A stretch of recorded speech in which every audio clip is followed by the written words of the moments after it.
Welcome everybody to our Tactical Tuesday. Can you believe it's December 19th, 2023 already?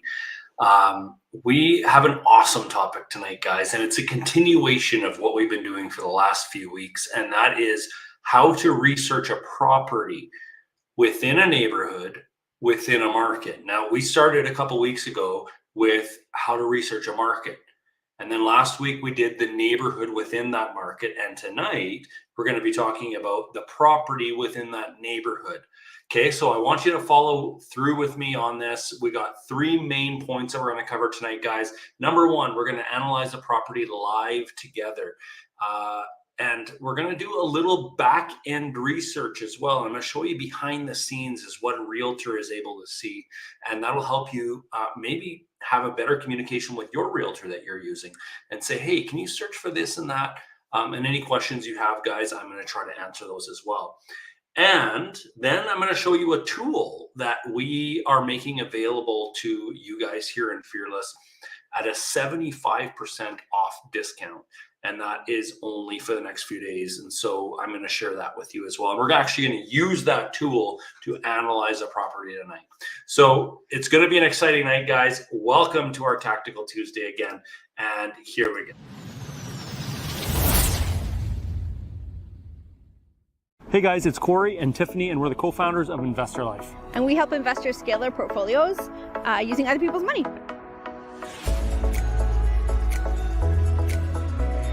Fearless, welcome to another Tactical Tuesday. Welcome to another Tactical Tuesday. We have a really cool topic that we're going to be talking about tonight. This, guys, I hope is a scenario that shows you the power of leveraging your money. We help investors take their portfolios from 2 or 3, 5 properties maybe, up to 15, 20, 50 properties if that's what they're wanting to. Really, the sky's the limit. And we help investors scale their portfolio. For free weekly live trainings that we do over there on Facebook. Thanks for... Hey guys, it's Corey from Investor Life, and Tiffany just stuck out her tongue at me. Okay.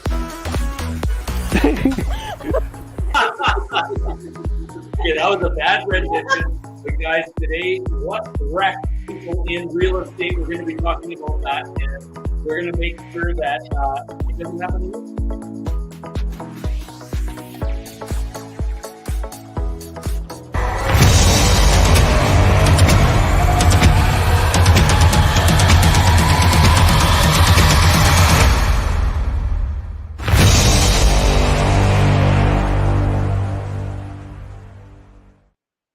Welcome again, everybody. Great to see you here. And tonight, guys, is the last Tactical Tuesday of 2023. So next week, we're going to be taking the week off. It will be during the Christmas break. And so it's a good time to take a little bit of time off. And so this is our last one. And this is a continuation of the last couple of weeks, guys, that we've been doing here in December. And that was, we started off with how to research a market, then how to research a neighborhood within that market, and then tonight, how to research a property within that neighborhood. So that's our topic tonight, guys, and thanks for joining us. I'm glad that you're here. So welcome to everybody that has said hello on the chat here, all the way from Spruce Grove, Edmonton, Oshawa, Guelph, St. Albert, Montreal, Brampton, Panorama, Ottawa, all across Canada, guys. So do we have anybody from the East Coast? I'm curious. If we do, throw your name and say hi in the chat so we know where you're from. Markham, Ontario. Urshad, welcome. Welcome. St. Albert, Toronto. There we go. I wonder how far east we can go tonight, guys. Throw it in the chat. Nanaimo, BC. That's far west. So welcome, Jen. Good to see you here tonight as well. All across the country, guys. This is about analyzing a property. And so what we're going to do tonight is we're going to look a little bit behind the scenes, and I'm going to show you the back end of what the MLS system looks like. Okay, so if you go to realtor.ca, you see the public side of it, right? We all search on realtor.ca if we're maybe near a property or wanting to know a price or wanting to search something. And that's a search we can do on our own. We can put in some criteria for that. But what I'm going to show you tonight is the back end of what a realtor is able to search, what a realtor is able to see, And the purpose of that, guys, is for you to then know what is available to you. So if you're working with a realtor, you have somebody that is working on your behalf to find you a property.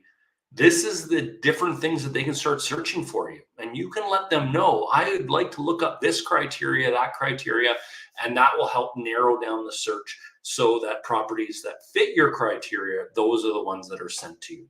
Okay, so that's what we're going to do tonight. And then we're going to pick a property and we're going to throw it in one of our tools, which we call our cash flow sheet. I'm going to show that with you tonight.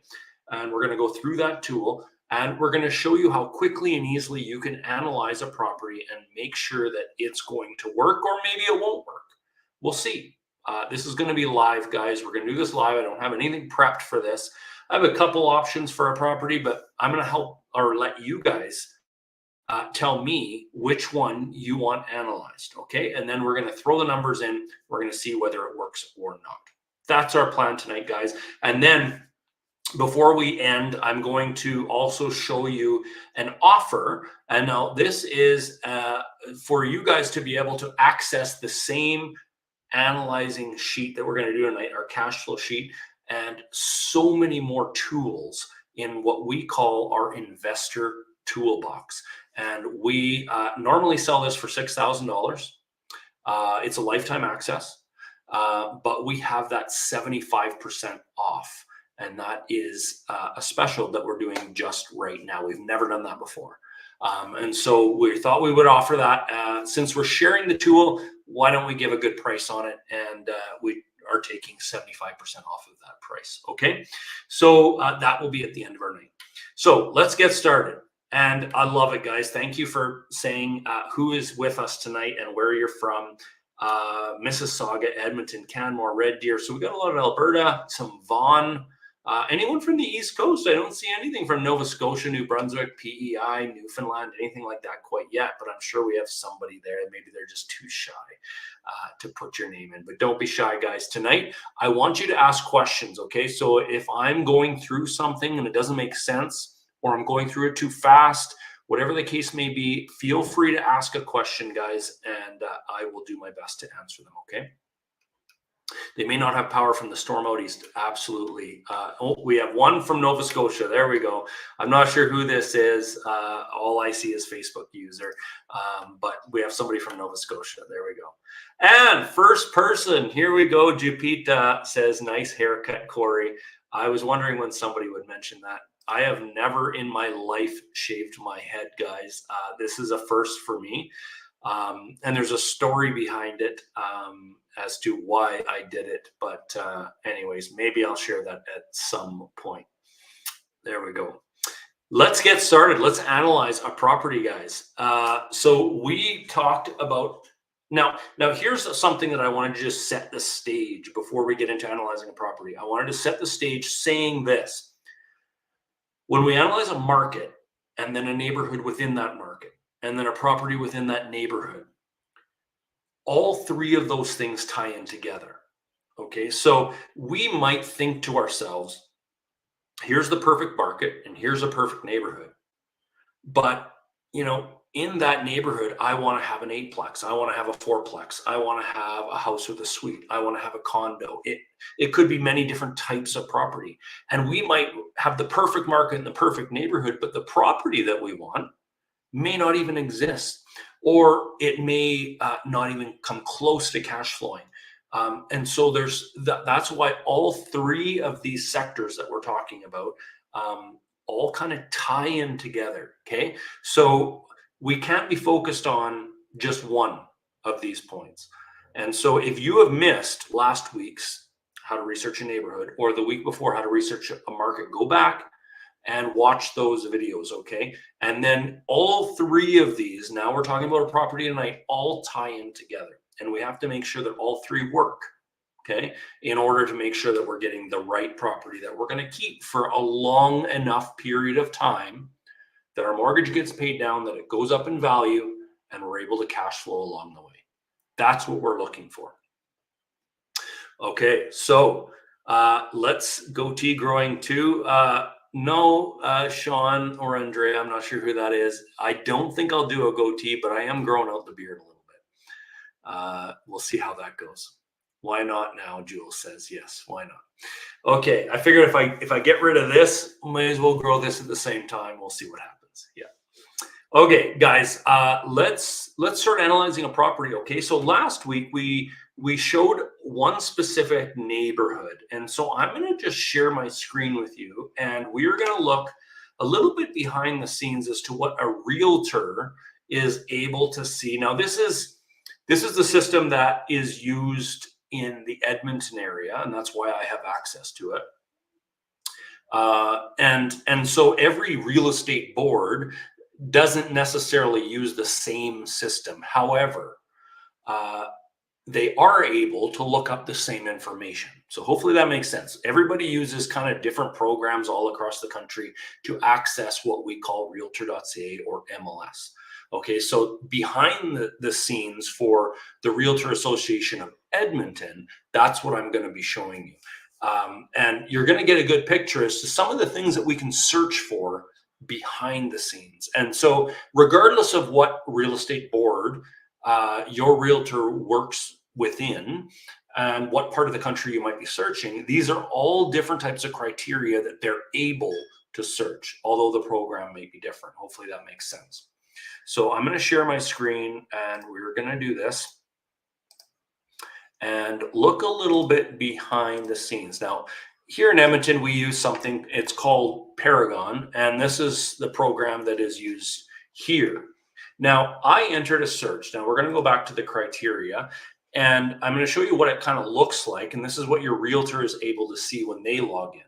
Now, you can search so many different ways. You can search by the city, by the neighborhood. You can see these down here, the community, different zones, maybe the name of the condominium building or complex, types of building, et cetera, square footages. We can go on and on about the criteria. And you're able to customize this and add a million more fields. I'll just scroll through here quickly. You can see all the different types of fields that are, your realtor is able to add into their search criteria. For example, is it serviced by a school bus? Yes or no? That is something you can have. What is the total acreage? If you want something that's a minimum of so many acres, whatever the case might be, we're able to search as realtors. Now, in this particular search, because we did this last week, what I did is I mapped a search. So instead of putting in a city or a community or a zone, what I did is I went into the city of Edmonton. I'll just zoom out here so you see Edmonton. Now, we talked quickly last week about a community called Bissett. Okay, so Bissett. Now that happens to be this community right here. Now, I'm able to draw whatever I want. I can draw a circle, I can draw a square, I can draw whatever polygon I want, and I'm able to pick a criteria. So let me just show you how this works. If I X this one out and I go, it's taking a second, but let's say I want a polygon and I want to search from this road all the way down to here, and then I want to search down to this road, this one. You know what? I want to just include that little section, and then I'll complete it. Well, you see how I can search a specific area there that now opens my search criteria. And so you can be really, really specific. So if you're wanting to be in a specific area across the right side of the tracks, we could say, and you know the town really well, or the neighborhood really well, you can be very, very specific on what you're searching. Now, for all of you on just searching realtor.ca, you can't necessarily do that, right? You're searching a whole city or you're searching a whole zone or neighborhood, but you can be very, very specific and search several or half of one if you want. So that's the ability that you have as a realtor searching in that. And so I'm just showing you some of that. Now, if we go in this area, and I'm just going to give you an example, the status is active, so it's for sale, pending, or sold. And I'm searching all three of those criteria because that's going to help me get an idea of what is for sale now and what has sold. And you notice here the off-market date I'm picking 12 months back. Now I could go 6 months, the last 90 days, what is sold. I can do lots of different things. So let's just go 6 months back. I have 13 properties that are either for sale, pending, or are sold in that particular zone or that mapped area that I mapped. And I'll be able to search those.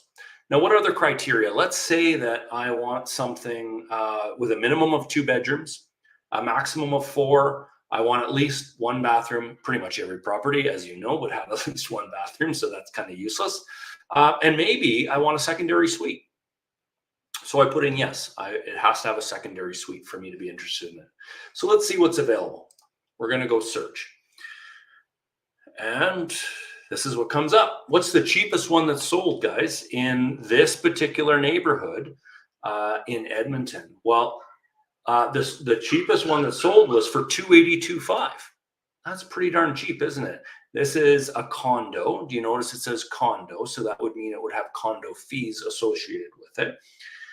The cheapest single family home, SF, sold for $309,000.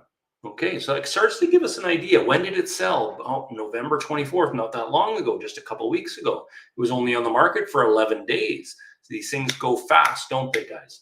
And just looking at the picture, it looks like it's probably a half duplex with a suite. And that's what sold for that price. Now, what's available? Well, obviously, we can scroll down, guys, and we see one here that is pending, $379,999. Another one that is pending at $415,000.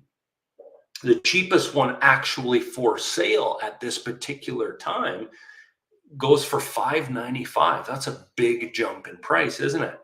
So would the $595,000 work?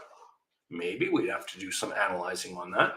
We already know the market's good. We already know the neighborhood is good. Now we got to start analyzing the property.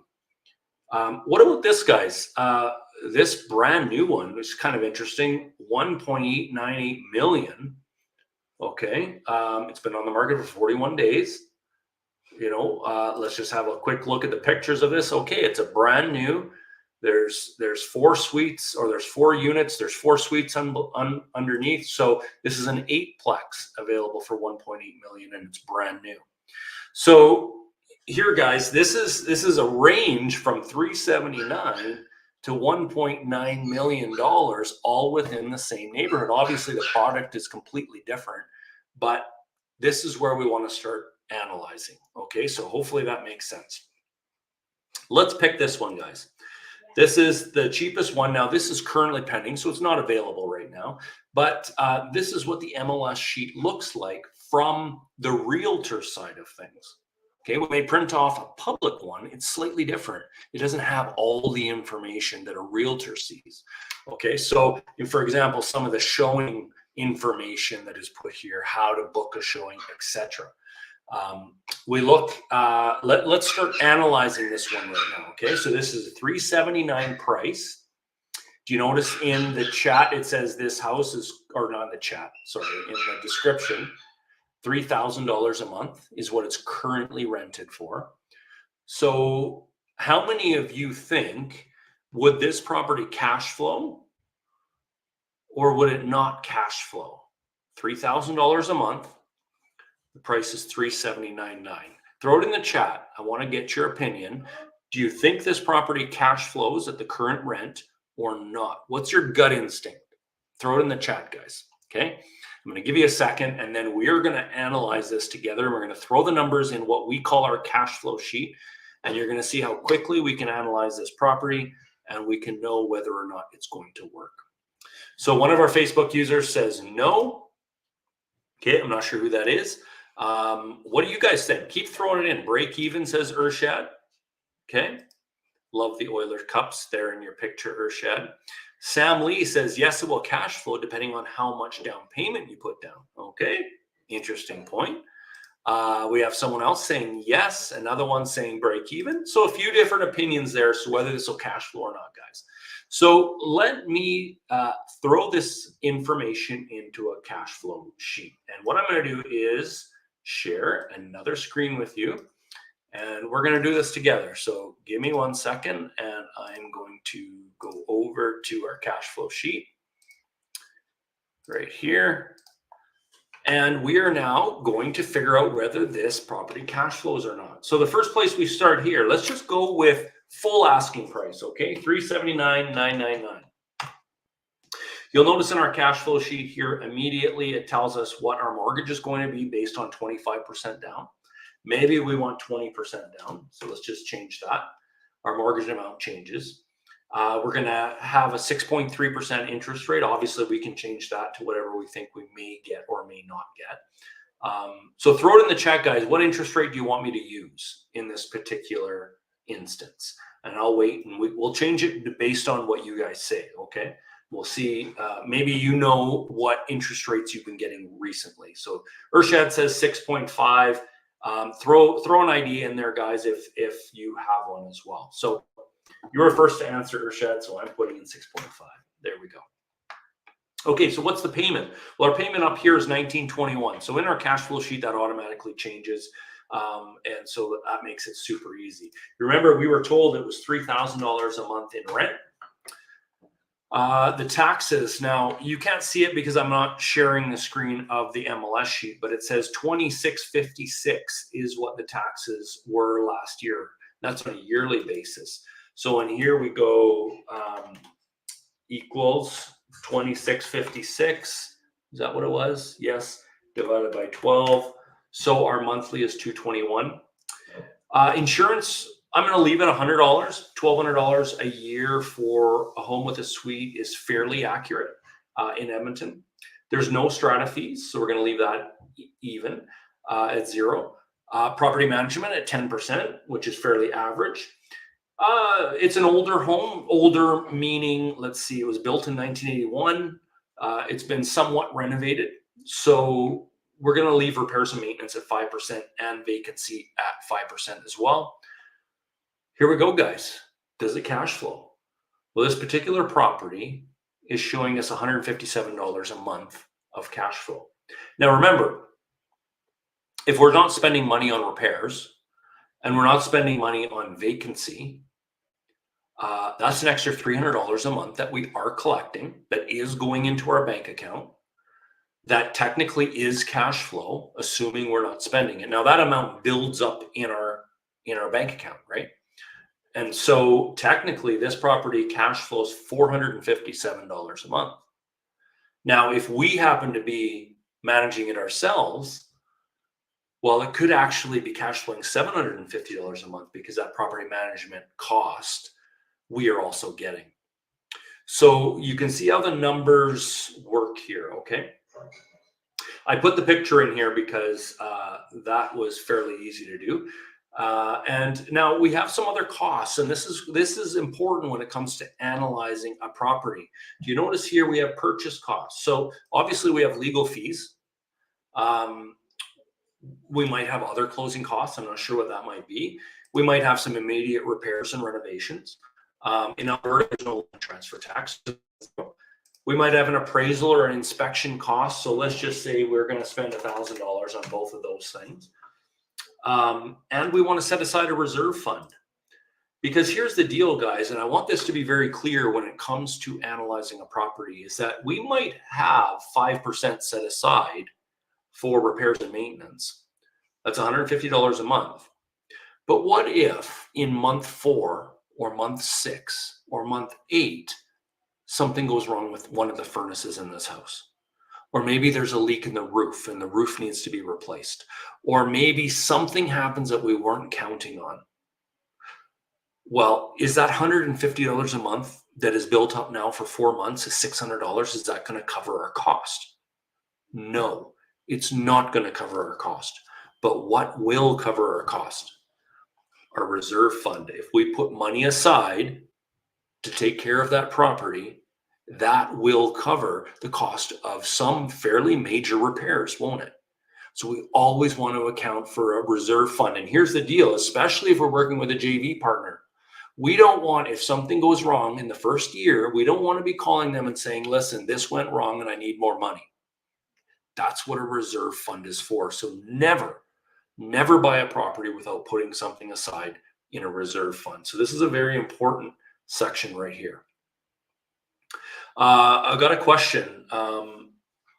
What about traveling costs to take possession? Absolutely. You might, let's say you don't have a partner in Edmonton, and you want to travel there to actually look at it or something along those lines. My suggestion would be that your property manager does all of that for you, or your JV partner, boots on the ground, does that for you, so that you don't have that traveling cost. But you might have a travel cost even to go and look at the property in the first place. Right. So yes, could we put other costs in there? Maybe we're going to put $2,500 a month, or $2,500 as far as travel costs, and we simply change that on here so we're clear as to what it is. Okay. So do you see here that sometimes what happens when people analyze a property is that they think, okay, it's $380, which means I need $80,000. But that's not the case, is it? What you actually need in this case is $92,000. There's 12, or there's actually $16,000 here that you can't forget about. These are costs that you need to be able to cover. And especially if you're working with a partner and they're putting the money into the property, you're not just asking them to put in $80,000. You're asking them, their initial investment is going to be $92,000 in this particular case. So these are all numbers that you need to account for. Now, the beauty of our cash flow sheet is that we're able to change these numbers and everything is figured out for us. So what are our return on investment on this property? Well, based on a 4% increase in value per year, we might be more conservative and change that to 3. Let's change it to 3 in this case. Our market growth over 5 years is going to be $60,000. Our cash flow is essentially 157 times 12 times 5, which is $10,000. And our mortgage paydown is already figured out for us. And why is that? Because our mortgage calculator is built into our cash flow sheet here. So it goes to year 5 and it figures out what that is. So our full return on investment here is almost 100% return over 5 years. We put in 91,000. Our total returns are almost 90,000, which is almost 100% return. So if we were to sell this property 5 years from now, we're expecting to have essentially $180,000 worth of equity, because our first 90 we put in, we get back. And then the other 90 that we made, we also get that minus our closing costs. So this is how we analyze a property, guys. And it's, as you can see, we've run through the numbers here. We know what the numbers are. We can change them depending on what we think. I see, let's be conservative, Sean and Andrea. So they're asking 7.5. So if we were to get 7.5%, does this property cash flow? Well, immediately we see now we're minus $47 a month. So in order to have this property cash flow, what do we need to do? Well, we need to rent it for $3,100 a month in order for this property to break even or cash flow. And this is where we start playing around with the numbers, guys. Okay, so we might say maybe this property is already rented for $3,500. Okay, well, now we're going to cash flow X amount of dollars. Or maybe we can get this property for instead of $380, the full asking price, maybe we can get this for $365. Okay, now how is that going to affect our cash flow? And you can see that immediately we get our answers. And now we start to get a range as to whether this property works, whether it's one we want to pursue or not. And we don't have to spend a ton of time analyzing. Does this make sense? Throw it in the chat. Let me know what you guys think. And I'm going to answer some of the questions that we go through here. So just a point here, Helen says 5.2%. Maybe you've recently got that on one of your mortgages. If we're getting 5.2% on our interest rate, notice how that changes our cash flow, right? So these small adjustments can make a big difference, positive or negative. Are utilities included? So in most cases here in Alberta, the tenants pay for their own utilities. So that's separate. And if this is a legal basement suite, it likely has utilities separate for each suite, and the tenant would pay for those. So that's why I didn't include it. But if it's not, and now you see that, okay, I have to pay for utilities, and I'm only getting $3,000 a month in rent, as the listing says. And of course, these are things that you would always verify with the realtor. You would always verify by getting a copy of the lease before, as one of your conditions of purchase, and verifying that. Now, I would actually ask for an application form, or the application that the tenants originally filled out as well, so that you have that. But the utilities here, let's say you're paying $1,000 a month in utilities. Is this property going to cash flow? No. Now you're minus 500, and now are you going to spend much more time really analyzing this property? Well, no. Let's move on to something that we can spend some time on. You see how the numbers can change how we spend our time analyzing properties pretty quick. Snow removal, lawn care, those are again in Alberta here. The reason I don't have them on there is because they are usually something taken care of by the tenant. That's their responsibility. That's what we have in our leases. If you're not in Alberta and you are looking and analyzing a property somewhere else, these are things you want to ask. Is what's the cost of snow removal? What's the cost of lawn care? Is this a cost that the landlord pays or the tenant pays? You do definitely need to know those things as well. Sam says 3,000 sounds fair for rent without utilities. There we go. Sam manages many properties here within the Edmonton area, so he would know. There we go. So that is a property that we have analyzed together, guys. It doesn't take long to do this, but it is super, super important to make sure that you do analyze a property. And here's the key. I'm just going to stop sharing that for a second. The key to this is that we don't want to just analyze one. Okay, so we just did a quick analysis of this one. We can print off that cash flow sheet. We can set it aside and we can say, okay, this is how I think this property is going to perform. But we need to analyze more than one property, because once we compare that one to others, maybe in other markets and other neighborhoods, maybe in the same neighborhood, we do several. This is where we start to see the difference. Okay, which one is better than the other? But we will never know that if we only analyze one property. Okay, so we want to analyze several when we're making this distinction or picking a property. Okay, so how the real rate of return is calculated after subtracting down payment and other costs from the selling price. So Urshad, you're asking how is the ROI calculated? I'll just share the screen and maybe let me know if I'm answering the question that you have, Urshad. But in this particular case here, how is it calculated? It's simply three different calculations that we're adding in this particular one. One is our mortgage pay down. Okay, so let me change this. First of all, we're going to take utilities out just so this makes a little more sense. And we're actually cash flowing on this property.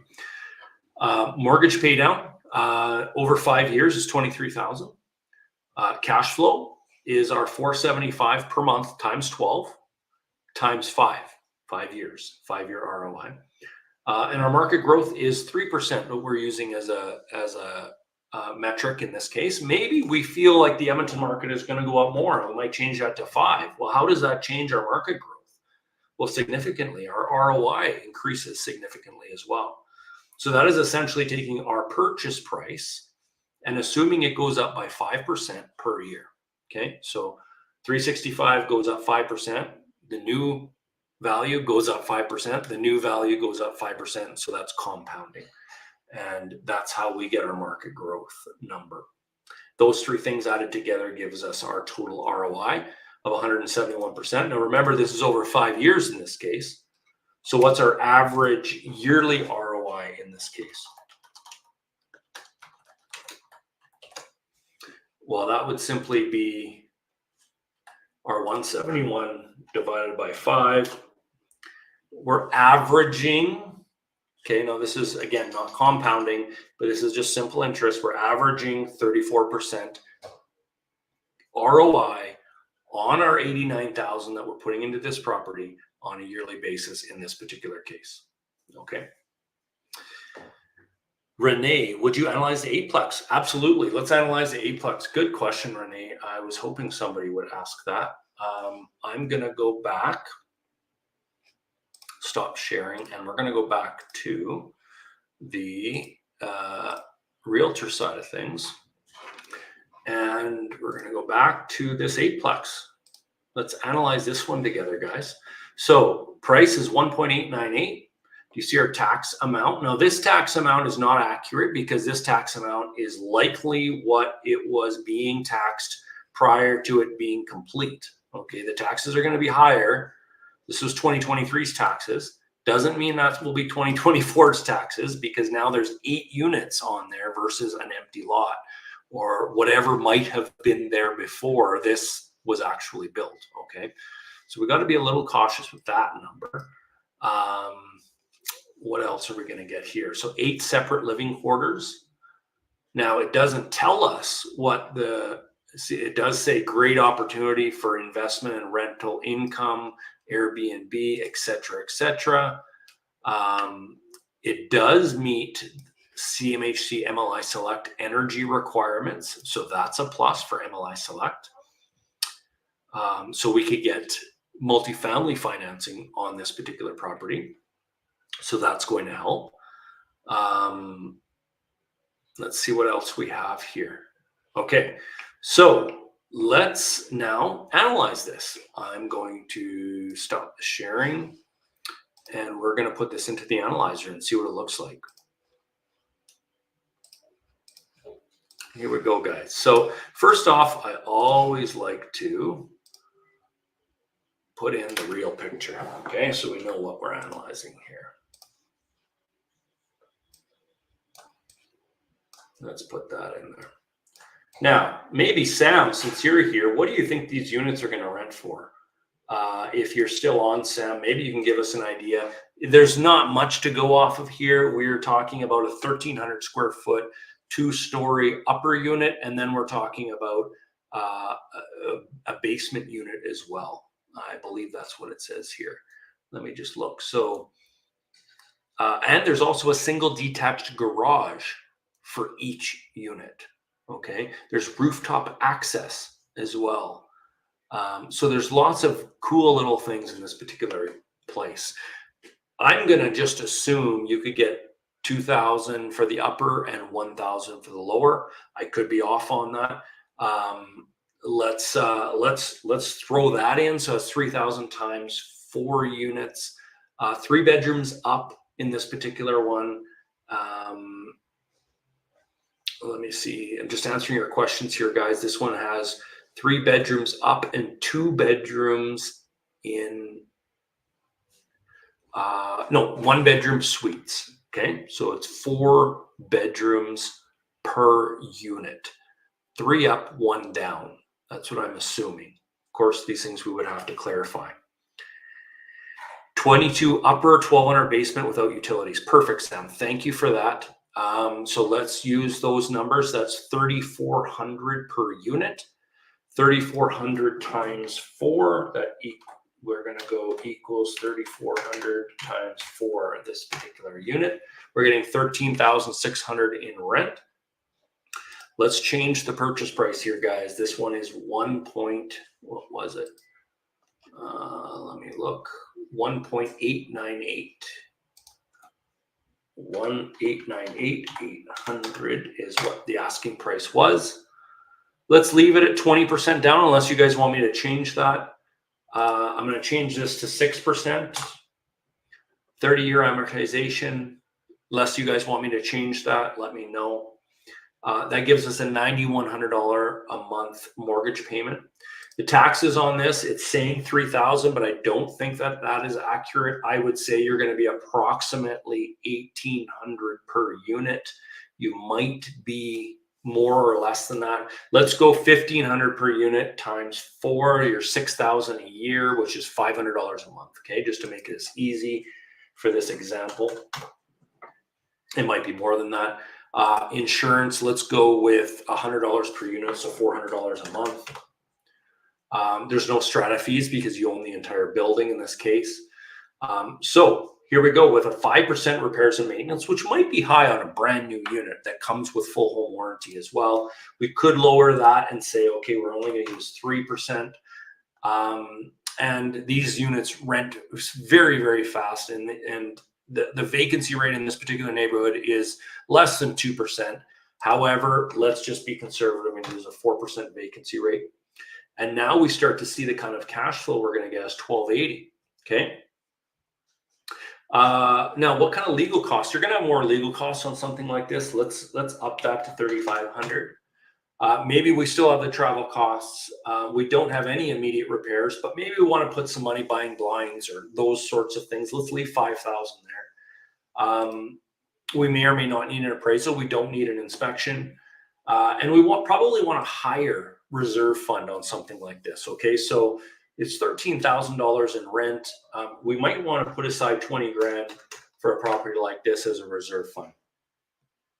So now, what do we need for cash to close on this? Significantly higher. We need roughly 400,000 to be able to close on a property like this, using the numbers we're using here.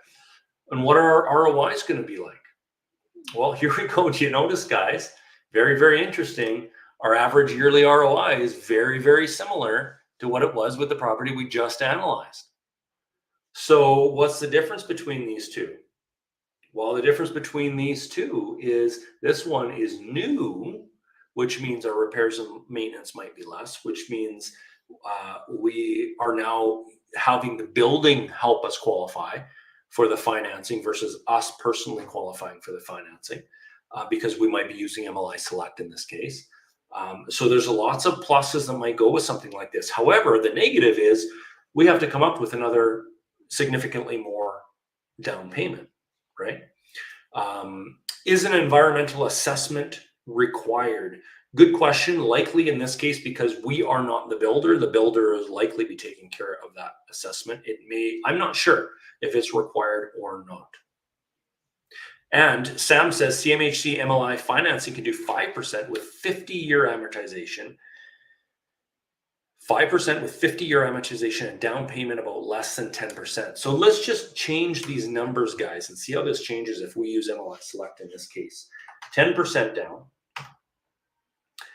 We're using 5%, and we're changing the amortization to 50. What does our cash flow change here, guys? Do you notice the difference that it makes in our returns? We've jumped from 174% up to 327, and our amount required to close is significantly less, and our cash flow on a monthly basis has gone up significantly. Now, why is that the case? Putting less money in, but our cash flow is increased. Well, that's because we're now amortizing it over a 50-year period. What a difference that makes. Yes, there's going to be CMHC fees. Absolutely. There's going to be some other costs that are involved with this that we might end up tacking onto this or tacked onto our mortgage, et cetera, et cetera. But again, guys, the purpose of this is to give a quick analyzation and say, property 1, we analyzed. Property 2, we're analyzing. Property 3, we're analyzing. And now once we've analyzed more than one property, more than a few properties, it gives us an idea as to what's actually available and what we can actually get as far as cash flow, as far as returns, et cetera, et cetera. Just going to look at your questions. Yes, I agree with you, Craig. The builder would likely have to do this before permits would be issued. Do you have any resources you would recommend to find average rent for a unit with a particular number of bedrooms in a specific area?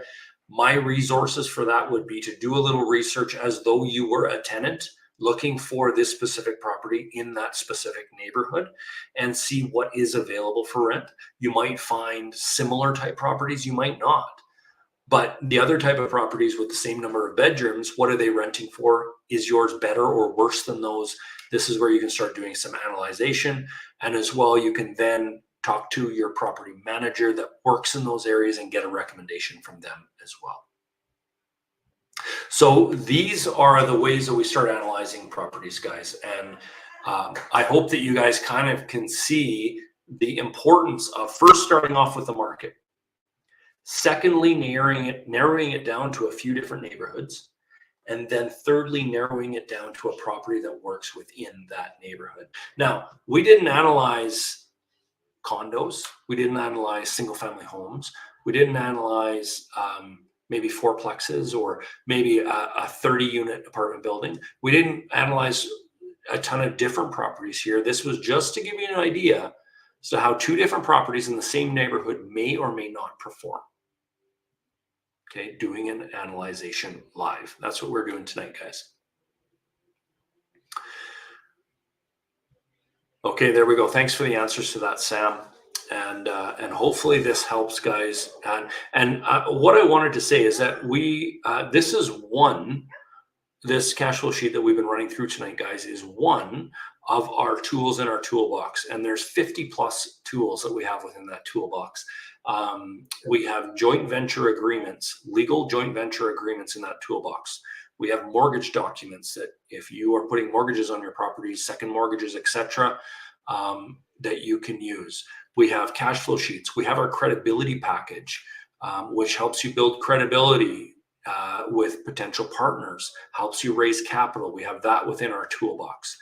I can go on and on about the tools that are in our investor toolbox, guys. And this cash flow sheet that we've gone over tonight is just one of the many important tools in that toolbox. So if you're looking for help, we normally sell our toolbox for $6,000. We have a 75% off deal right now, which makes it about $1,500, and you have access to the entire toolbox. Okay, so I just wanted to put that out there, and Jules will share the link so that if you do want to grab these tools, guys, and start using them, start analyzing properties properly, start raising capital, etc., take advantage of this deal. We've never offered it before. And so if that's something that you think might help you, and inside the toolbox, we have tutorials for some of these documents as well, which help walk you through how to use them properly. Okay, so Jules will share the link for that. There we go. Thank you, Jules. It's good until midnight, December 25th. And it's very, very valuable. It's one of the big tools that our Ignited members use all the time. Whenever they need a document, they go into their toolbox and it's there, guys. So you have full access to that for 75% off. That's a limited time offer. I know this is the time of year that everybody's spending money on others and spending money on themselves and spending money for gifts, etc.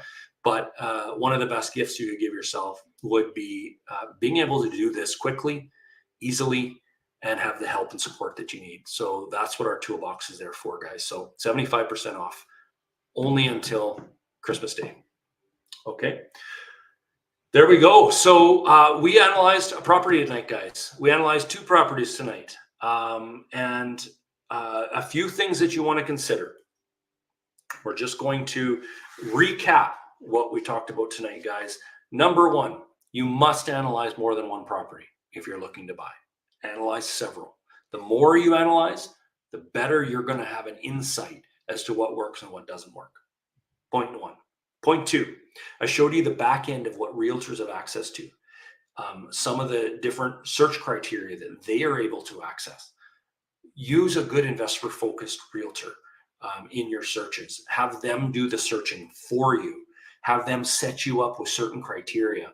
If you're wondering, can I have this? Can I have that? Ask your realtor, and they can answer very quickly. Much better than you doing the searching on your own on realtor.ca. And number three, guys, the tools that we shared tonight are on discount like never before. So take advantage of that if you are looking for help. That's our night tonight, guys. I hope you got some value from this training on how to analyze a property the right way, how to analyze it correctly. And you put this one along together with how to analyze a neighborhood and a market. You put all three of those things together. That's going to help you really, really narrow down your search and find a good property that'll work for you. If you want to review this and look it over again, and you need more information, maybe you want to learn how to raise capital, etc., we have a free course that talks about all the things that we've been talking about. And Jules, I'm sure will throw the link for that free course. It's called Real Estate Let's Get Started, and these are some of the lessons that we cover in that course, and it's absolutely free. You can get access to it. within our membership site, within our app. And there you go. Thank you, Jules, for sharing the link to that. So there's no cost for that, guys. There we go. Thanks for joining us tonight. Appreciate you being here. Everyone from all across Canada, we really appreciate that. And yes, I'm going to now tell you the story as to why I shaved my hair for those that are interested. So here was the deal. Many of you haven't seen Tiff since June, but Tiff's been growing her hair and letting it go gray. She got grays from a very early age, and so she's been letting it go gray. And so as smart as I am, not too smart, guys, a few months ago I said to her, okay, listen, you need to start dyeing your hair again. Probably not the best thing to do. Anyways, I said, if you don't dye your hair, then I'm going to shave my head. I thought that that would get her to, you know, she wouldn't want me to shave my head, right? That was my thinking. Well, she didn't. She has not dyed her hair. It's still going gray, and it looks fantastic now, by the way. But I had to follow through with my word and shave my head, because that's what I said I would do. And so a couple nights ago, my nieces were over and they said, hey, weren't you supposed to shave your head? And so I said, okay, let's do it. They took out the clippers and they zipped it all off. And so here I am. That's the story. That's why I have it the way it is. And I'm going to rock it. I'm going to try to, who knows? I might keep it. I don't know. Who knows? We'll see. Yes, she looks fantastic, Jules. Absolutely. Tell Tiff to leave it beauty gray. Yes, I will. She will be leaving it regardless of what I say. She's going to be leaving it. Oh, Craig, you asked a question. Before we go, guys, Craig asked a question about let's go back, about the transaction fee. So I'm going to go back to our cash flow sheet. Okay, this is one not filled out, guys. Okay, I didn't fill this one out. The picture's the same. This is the one that you would get on our toolbox. And you notice a transaction fee here of 1%. Now, this is a fee that we describe in our Ignited program as to how you can make money joint venturing. You can be paid to joint venture. And the reason behind this transaction fee and the way that we really described it to others is that this enabled us to search for them and find the best deal for them. That's why they were paying us a transaction fee. It enables us to not, spend the extra time that it takes to make sure that we're buying a property that actually makes sense, where the numbers actually work. It enables us to be paid for our time to do that. Now, here's the key to that, is that this money is included in the initial cash to close for our partners. So for them to close on this property, they need to come up with roughly $80,000. When we go to sell that property, what happens, guys? They get the full $80,000 back. So although we took advantage of this and it helped us on our monthly income while we were finding properties for our partners, they got that full amount back when we sold the property. And then we split any returns. So it's essentially a little bit of money forward that enabled us to work the best possible for our partners. And they obviously get that money back. So it's not money that's being thrown away for them. So that's what the transaction fee is. So hopefully that makes sense, Craig, and answers your question a little bit. Yay, Tiff, I'm in the natural gray camp. Awesome. There we go. I'm not sure who that was. How's the new pup, says Sean or Andrea. Awesome. We got a new little puppy, guys. It's a girl, very similar to Chico, our little boy. It's a Maltipoo, same as Chico. She's awesome. We named her Taya, which is spelled Tehya, and it means precious in Cree. So I have a Cree background, and so the first one we named, Chico, has Tiff's Spanish background, so it means small boy. And then our next one is Taya, which means precious in Cree. So that's where we went with that one. Yes, we got a lady friend for Chico. There we go. So thanks for joining us tonight, guys. Great to see you. And just a note, next week, we are taking the night off. It's a night off for everybody, our Ignited members, for you here in Fearless. And we're going to be back on January 2nd. And I have an announcement, guys. January, we are naming Joint Venture January. Okay, so all of our trainings in January are going to be related to raising capital and doing joint ventures. Okay, that's our purpose for January. That's our purpose here in our trainings in Fearless, and also for our Ignited members in our laser sessions. We're going to be diving deep into joint venturing in January. Okay, so we look forward to seeing you guys all back here, same place, same time, 2 weeks from now on January 2nd, guys. Thanks for joining us this week. Great to see you, and we'll see you soon in the new year. Take care, guys.